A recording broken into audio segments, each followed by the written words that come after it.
नमस्कार। अयोध्या में 22 साल की दलित युवती की हत्या, बॉडी 700 मीटर दूर फेंकी नहर में। अयोध्या में जानवरों जैसे नोचा, पूरे शरीर पर जख्म ही जख्म, दोनों आंखें तक निकाल ली दरिंदों ने। पूरी खबर देखने के बाद सच में आपको रोना आ जाएगा। सबसे पहले अयोध्या सांसद अवधेश प्रसाद का ये वीडियो देखिए, कैसे वो फपक फपक कर रो रहे हैं। फिर हम इस पूरी घटना पर विस्तार से चर्चा करेंगे।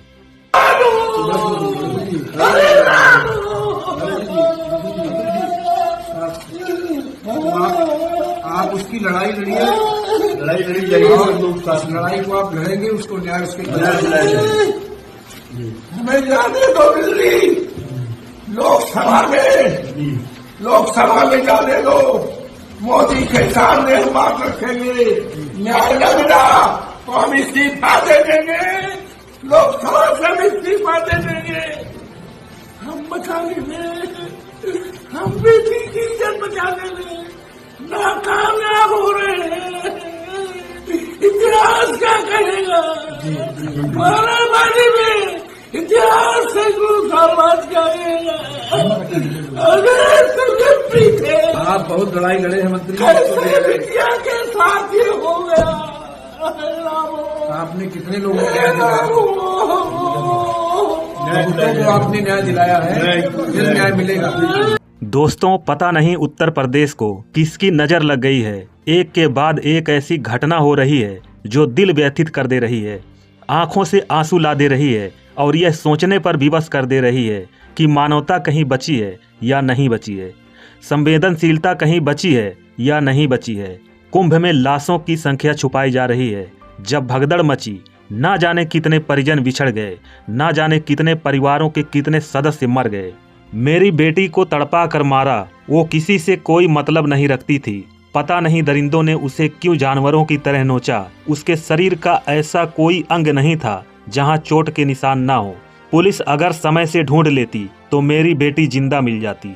जब मैंने पुलिस में शिकायत की तो हमसे ही ढूंढने के लिए कहती रही। दोस्तों, ये दर्द उस पिता का है जिसकी 22 साल की बेटी के साथ बहुत ही क्रूरता के साथ दरिंदगी की गई है। घटना अयोध्या के दर्शन नगर पुलिस चौकी के पास के एक गांव की है। 30 जनवरी की रात 10 बजे एक 22 साल की लड़की घर से निकली, मगर वह वापस नहीं आई। परिजन गांव में ही ढूंढते रहे। इसके बाद 31 जनवरी को अयोध्या कोतवाली में अपहरण का मुकदमा दर्ज कराया। 1 फरवरी को गांव से 700 मीटर दूर जंगल की नहर में लड़की की नग्न अवस्था में लाश मिली। हाथ पैर रस्सी से बंधे थे और लाश पेड़ से लटक रही थी। उसकी बॉडी नहर को टच कर रही थी। दोनों आंखें निकाल ली गई थी, जैसे नोचा गया हो। चेहरे और सिर पर गहरे घाव थे। शरीर पर जगह जगह जख्म थे। उसके पैर की हड्डी भी टूटी थी। शव की हालात देखकर लड़की की बड़ी बहन और गांव की भी 2 महिलाएं बेहोश हो गई। लड़की की भाभी ने बताया कि मेरी ननद 30 जनवरी की रात घर से कथा सुनने के लिए गई थी। घर से कुछ दूरी पर कथा हो रही थी। हमें लगा कि कुछ देर में कथा सुनकर घर वापस आ जाएगी। इसके बाद हम लोग खाना खाकर लेट गए। सुबह जब हम लोग जगे तो ननद घर पर नहीं थी। ये देखकर हम लोग चौंके। सोचा आसपास कहीं गई होगी। हमने उसे ढूंढना शुरू किया। 2-3 घंटे तक हम लोग उसकी तलाश करते रहे। गांव के अन्य लोग भी आ गए। उन्होंने भी हमारे साथ उसकी तलाश की, लेकिन उसका कहीं भी पता नहीं चला। हम लोग सुबह करीब 11 बजे पुलिस से शिकायत करने पहुंचे। पुलिस वालों ने हमसे कहा, जाओ गांव में ढूंढो, वहीं कहीं किसी के यहाँ गई होगी। पुलिस ने हमारी शिकायत को गंभीरता से नहीं लिया। इसके बाद दोपहर 2-3 बजे के आसपास कुछ पुलिस वाले आए। वे हमारे घर के बाहर बैठकर ही पूछताछ करने लगे। भाभी ने बताया, पुलिस ने हमसे ही कहा कि जाओ इधर उधर देखो, कहीं किसी जानने वाले के पास तो नहीं गई है।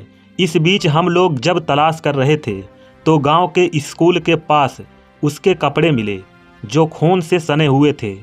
स्कूल के बाहर खून के दाग दिखाई दे रहे थे जो शौचालय के दरवाजे तक थे। हम लोग शौचालय में गए तो वहां पर खून के धब्बे मिले। वहां एक बोरा कपड़ा मिला, उस पर भी खून के निशान थे। आगे भाभी ने बताया कि हमें आशंका हुई कि उसकी हत्या कर दी गई है। हमने पुलिस वालों से कहा कि मेरी ननद की हत्या हो गई है, आप लोग देखिए और तलाशिए। इसके बाद पुलिस वालों ने शाम को मुकदमा दर्ज किया। हम लोग काफ़ी परेशान थे, लेकिन उसका कहीं पता नहीं चल पा रहा था। अगले दिन सुबह यानी 1 फरवरी को फिर से तलाश शुरू होती है। लड़की के जीजा ढूंढते हुए नहर की तरफ जा रहे थे तो उन्हें पेड़ से बंधी हुई एक लाश दिखाई दी। हम सब भी वहां पहुंच गए। ननद की बहुत ही दर्दनाक तरीके से हत्या की गई थी। उसकी आंखों के पास खून बह रहा था। ऐसा लग रहा था कि उसके पैर तोड़ दिए गए हैं। उसके शरीर पर एक भी कपड़ा नहीं था। ऐसा लग रहा था जैसे उसे घसीट कर लाया गया है। उसके प्राइवेट पार्ट पर भी चोट के निशान थे।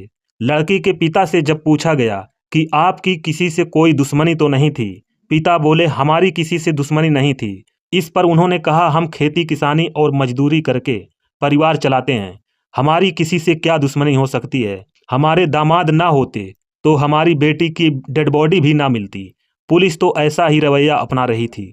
हम जब शिकायत करने पहुंचे तो हमसे ही कहने लगी जाओ ढूंढो कहीं गई होगी, आ जाएगी। पुलिस को सोचना चाहिए था जिस पिता की बेटी ना मिले उस पर क्या गुजर रही होगी।